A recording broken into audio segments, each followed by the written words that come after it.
Hello, everyone. I'm Mary Sitt, and welcome to Asian Viewpoints. If you've been enjoying these videos, please subscribe to them if you haven't done so already. I need 1,000 subscribers, and you can be a part of helping me bring innovative guests to the space, like our next guest. Elizabeth Yang is the founder and CEO of Better With Company, a boutique marketing and training company, and she is passionate about helping entrepreneurs find their purpose and make big bucks along the way. Elizabeth, thanks for being with us. Hi, Mary. Thanks for having me. I'm so excited to have this conversation with you. Yeah. So let me ask you, how do you coach your clients to create a premium brand?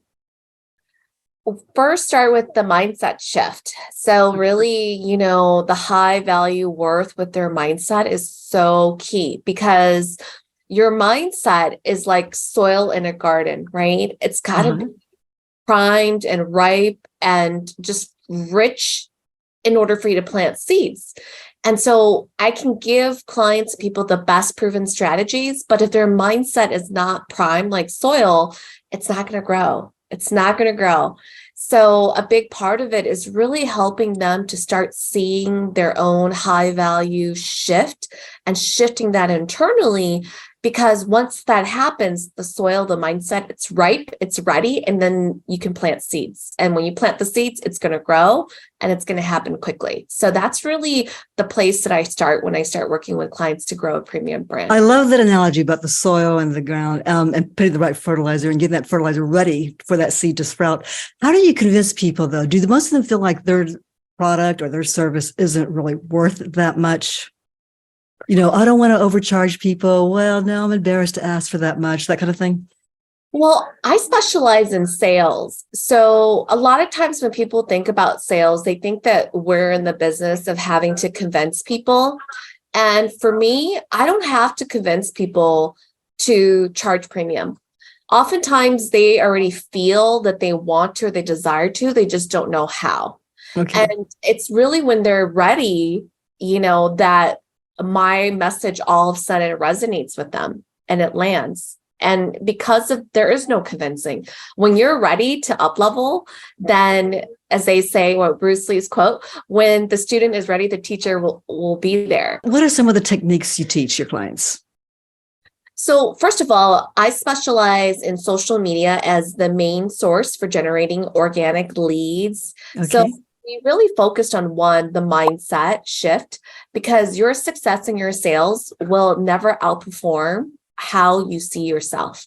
Your self-worth will be that ceiling that will keep you really just at that level. And it's true in every aspect of your life, from relationships to money.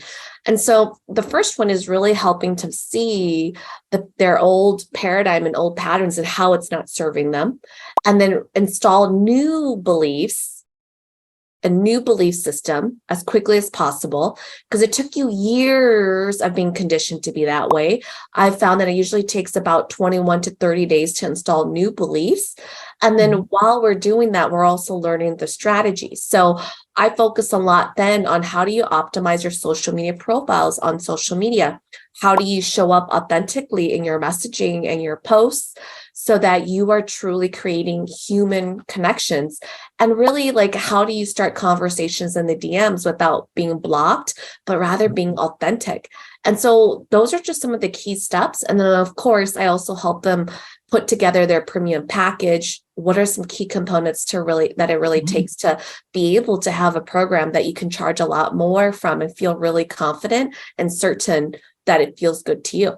So it's interesting that you are using technology to reinforce that human connection, because there's nothing human about it. It's all technology, right? But you make it authentic and you make it so that people feel like they know you and they know the service that you're selling or the product that you're selling, right? Elizabeth, you are from an ethnic background, an ethnic group called the Hmong, who are mainly from China and Southeast Asia. You were born here in the States, in California. Tell me how being Hmong affected what you do today, because traditionally I was reading about it. It's very, the man is a leader, he's in charge. And sometimes, in some cases, women are even viewed as sort of inferior. I mean, did you see that growing up? I actually did. I mean, my mom was the first wave of refugees coming here into the United States. My parents were one of the first wave of couples that were getting divorced.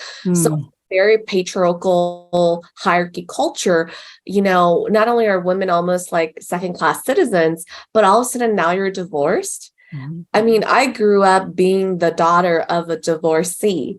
And I remember my mom saying to me, you live in America and you have the chance of being successful, but it's not going to be inside the Hmong community because women and a divorced woman are just not respected. But you have a chance to be successful in mainstream. So do what you can to be successful in mainstream. And once you're successful in mainstream, your culture, your community will then respect you. And that's really that's the seed that she planted in me. And that's really been how I grew up. So I'm very passionate about women's rights, women empowerment. I've done a lot of coaching. You and I were just talking about this, working with women. I work with men as well. But one thing that I found with just Southeast Asian or AAPI women in general is that this humbleness or this, being invisible and this value of honor and shame, it really is deeply rooted in not just the Hmong culture, but a lot of Asian cultures, especially for women. Now let's talk about the shame part. That's interesting. They're afraid to try something really big because what if they bring shame on the family? Is that the thinking? Yeah. So what I found working with especially Asian women, and regardless if they're Hmong, Chinese, is that there's this sense of just honor and reputation that I think is a really big core of our Asian culture that a lot of Western or mainstream women just don't necessarily have as much. And a lot of it is really around you have to be certain that what you're going to do is not going to embarrass or bring shame to your family. Mm-hmm. And that often is really deeply rooted and ingrained in our paradigms and our old patterns, that it makes a lot of, especially Asian women, very hesitant to make decisions, to be seen on social media. I mean, I grew up where women as the household decision makers are responsible for dinners and elaborate, dinners and having things done. Mm-hmm. But a lot of subliminal messaging was make sure you're orchestrating that, but you're not seen. Make sure that the men sitting at the table have their plates and, dinners and, bowls full of food, but make sure you aren't seen. So there was this message of make sure everything is going according to plan, right, and it's executed. Otherwise, if it's a failure, the woman is to blame, but make sure you're doing that, not seen, not heard, like the food just be invisible, really. Yeah, be invisible. Yeah. And really that deep subconscious conditioning that I think a lot of women have, especially Asian women. And it's just really the subliminal message of get things done, but don't be seen. And that's really hard, especially for a lot of Asian women who have careers or businesses where you require to be seen and heard on social media. So Elizabeth, how did you break through that? Because you are seen, and I read your Facebook posts, and you boldly declare whatever milestone you make, and you say, hey, this is what happened, this is what I did, and it's fun to read about it. How did you break through that, stigma of to be seen is to bring shame if you don't succeed? Well, I think when you grow up ostracized and it just seems like no matter what you do is never good enough, you sort of get used to that. And start to realize, at least for me, I started to realize that like a lot of women, I think we're just better at advocating for others, especially other women, than ourselves. And that's really where a lot of my conviction comes from, is that representation matters deeply to me. And how I broke through that was realizing that, hey, if I'm going to be made an example of in a negative light, I can also be made an example of for something good and positive.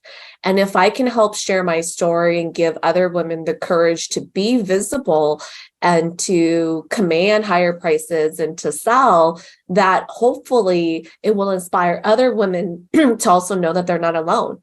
And that's really what helped me just be more vulnerable with releasing the shame.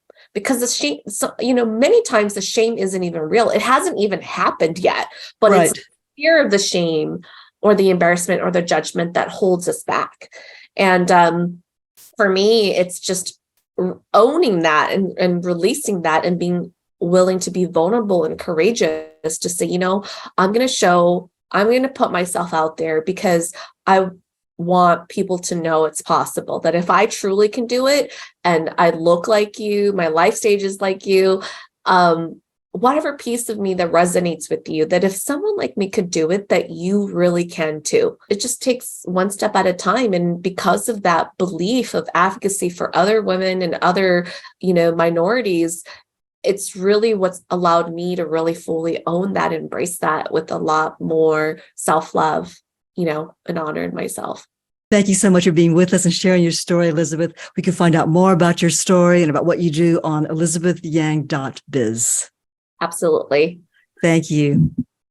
Thank you, Mary. Thanks so much for watching this video, and be sure to join us next Thursday where a new one will drop. I'm Mary Sitt. I'll see you in the next one.